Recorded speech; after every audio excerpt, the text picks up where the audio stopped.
Alright guys, welcome back to Urge. We're moving on in the subclass series today, moving through Xanather's Guide to Everything, and we are moving on to the Circle of Shepherd Druid. Right. So if you're new to the channel, new to the subclass series, what we're going to do is we're going to go through all of the subclass abilities, and then we're going to rate the subclass based on how the abilities of the subclass improve on the base class abilities in the categories of roleplay value, combat value, and overall class synergy.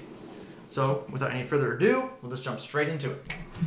So the first thing you're going to get is Speech of the Woods, which lets you speak, read, and write Sylvan, and you're actually able to speak with the creatures of the woods, that either ones you summon or ones you just interact with, instead of for them to be able to just understand you understand them as well, which is a very, very nice trait, because normally druids have access to speak with animals, and they can understand you, but it's not a two-way conversation thing. So essentially this lets you have both ways. Now, it does grant you friendship with them, so if they find you as hostile, you might have to talk your way out of that, convince that rhinoceros that you're a friend, instead of having to put his horn through you, but at least you have opportunity to have that conversation. Also, level 2, you get Spirit Totem, which is fantastic. This is the meat of what the subclass is, right? This is like the majority of everything right here. As a bonus action, you can magically summon an incorporeal spirit to a point you can see within 60 feet of you. The spirit creates an aura with a 30-foot radius centered around it. It counts as neither a creature or an object, so it can't be attacked or anything, though it does have a physical appearance that can be seen. It just cannot be physically attacked or anything because it has no hit points or AC or anything. That being said, as a bonus action, you can also move the spirit up to 60 feet to a point you can see. So, bonus action, activate it. Bonus action on all your subsequent turns to move it up to 60 feet with a 30-foot radius aura. Right. It's a big area to cover. The fact that you can move it at will. Yeah, 60 feet. Is pretty nice. Yeah, it's crazy. It persists for 1 minute, and the effect of the aura can be chosen between 3 options. And it also can only be used once per short or long rest. So be careful when you use it. When you use it, you're going to get some really good effects out of it. The first option you have is the Bear Spirit. Essentially, each creature of your choice in the aura when the spirit appears gains hit points that are temporary hit points equal to 5 plus your druid level. In addition, your allies gain advantage on strength checks and strength saving throws while inside the aura. Your second option is Hawk Spirit. When a creature makes an attack roll against a target in the spirit's aura, you can use your reaction to grant that creature advantage on the attack roll. In addition, you and your allies also have advantage on wisdom, perception checks while in the aura. And lastly, the Unicorn Spirit, kind of a curveball in there. I wasn't expecting that one. Yeah. I had my money on Wolf or something like that. Right. But not Unicorn. Surprise. The Unicorn Spirit lends its protection to those nearby. You and your allies gain advantage on all ability checks made to detect a creature in the spirit's aura. In addition, if you cast a spell using a spell slot that restores hit points to any creature inside or outside the aura, each creature of your choice in the aura also regains hit points equal to your druid level. So this is actually really good, really kind of wordy if you have to kind of take a second to think about it. So whenever you heal someone, basically, everyone inside the aura also gets healed for your druid level. Right. So if you're level 10 or whatever, you heal somebody outside the aura, everyone inside the aura gains 10 as well. Yep. Or if the guy's inside the aura, he also gains 10. It's Right. really good. But yeah, lots of options, lots of utility.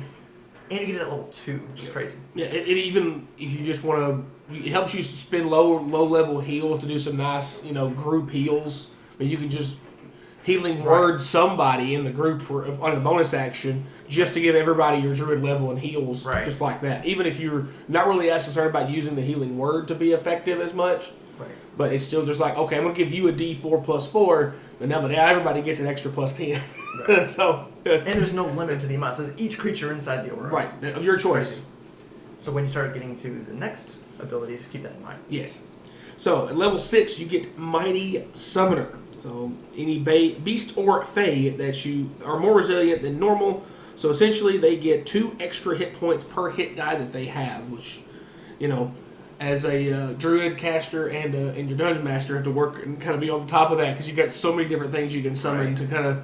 It'd be best to kind of have maybe a select few things that you like to keep regularly summoned. Right.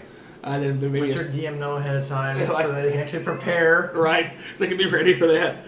And the damage that they cause from natural weapons, claws, bites, tails, whatever, are considered magical for the purpose of overcoming immunity to non-magical attacks and damage, things like that. It's because a lot of things, once you get above like level 4 or 5, pretty much everything seems to have resistance. It becomes a lot more common. Yeah, to non-magical attacks, and it isn't a beast itself. So that helps them continue to scale in their abilities to do damage as you go up into higher levels. Level 10, you get Guardian Spirit.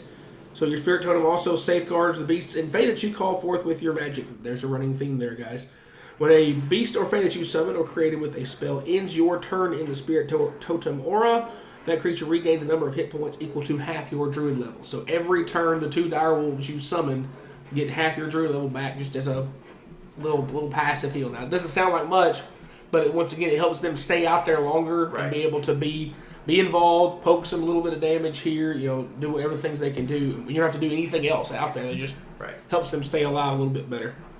And then finally at level 14, this is silly. We talked about this a while earlier. Faithful Summon starting at 14th level. The nature spirits you commune with protect you when you are your most defenseless. If you reduce to 0 hit point and are incapacitated against your will, you can immediately gain the benefits of a conjure animal spell as if it were cast using a level 9 spell slot. That's funny. Woo! Summons 4 beasts of your choice that are challenge rating 2 or lower. They appear within 20 feet of you. If they receive no commands, they protect you from harm and attack your foe. Spell lasts for an hour, requiring no concentration. This is a once per long rest usage. So, if something does manage to get through you and all your walls of animals to start with and actually get you down, you're going to just summon 4 more things for them to have to deal with where they can try to get to you and either finish you off or... Even if it doesn't say they go away, if somebody goes over there and it just lasts for an hour. So if somebody does go over there and heals you and gets you right back up, there's still 4 little creatures just running around doing what they're doing. Recast your conjure animals or conjure fae, and then you got all of those with the new spells. You've got an army of 6 to 7 or 8 things out there just doing all the shenanigans, and they're all getting they're all getting healed by your unicorn spirit, and then they're all getting healed by your spirit passively and using heal spells, keep them all out there, and then. It's one of those things like if you were getting kind of low on druid health and you're like, you know what, I'm not going to heal myself. Not yet. I think a DM's worst nightmare would be a circular shepherd druid and a necromancy wizard. all the skeletons and bears everywhere. All the friendly ads. It'd be kind of silly. So, with that being said, on to the scoring section of the video, starting off with the RP. Yes, roleplay value, guys. So when we're talking about RP value here, typically what we're looking at is non-combat encounters, interacting with the world, interacting with NPCs, things like that, ways to avoid combat. We're not necessarily talking about like your background and your lore and your history and all that stuff. We're talking about how the subclass abilities can help you interact with the world, essentially.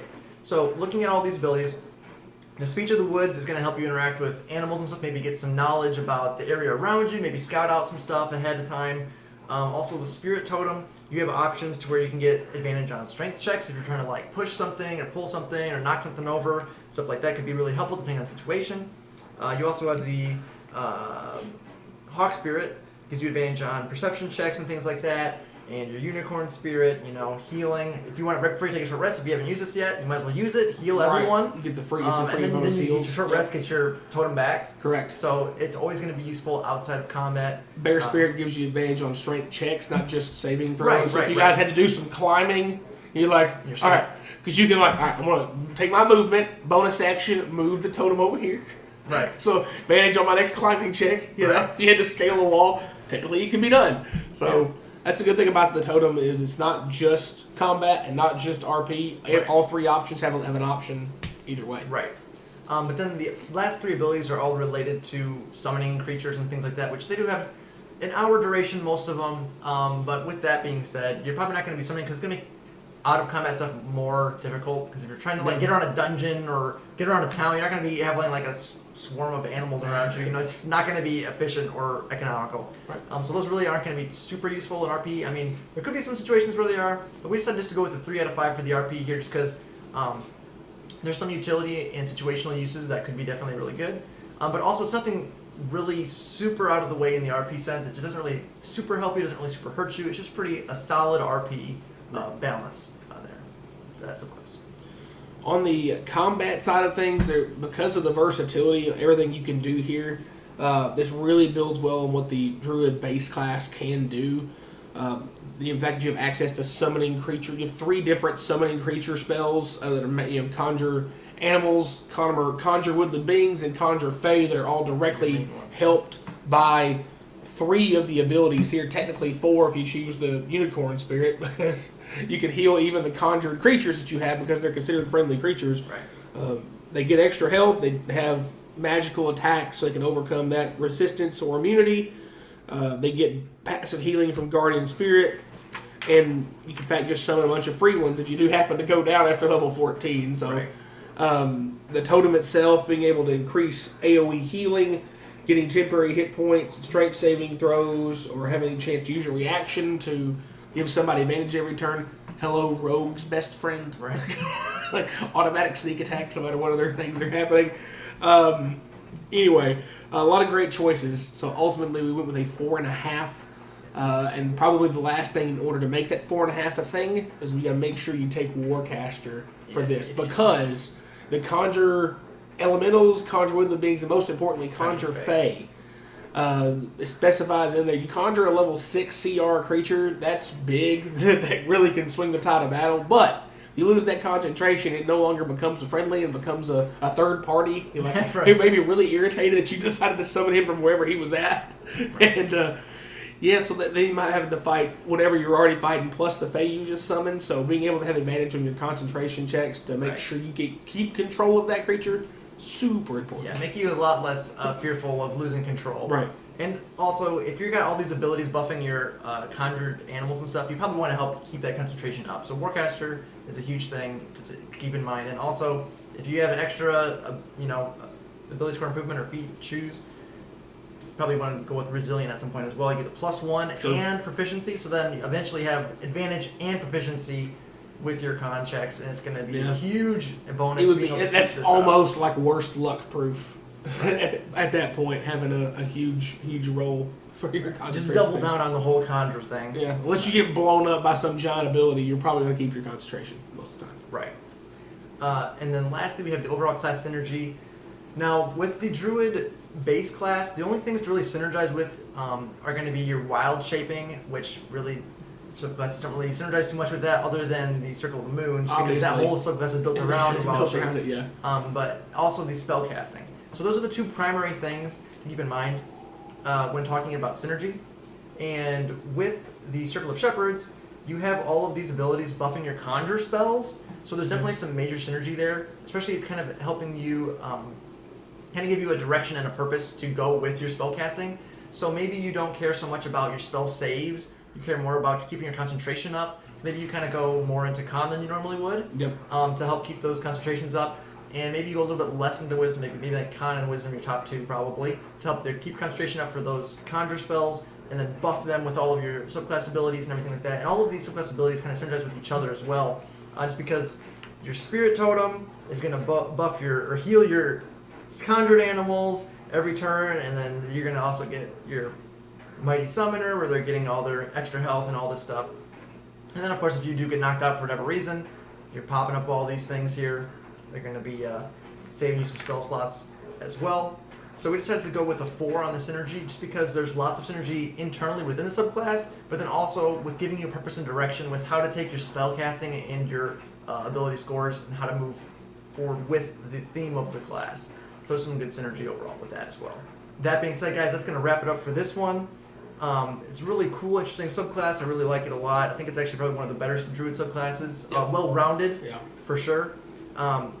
But that's all for this one, guys. Let us know in the comments down below what you think of the Circle of Shepherd Druid. If you've played with one or played as one, love to hear about that.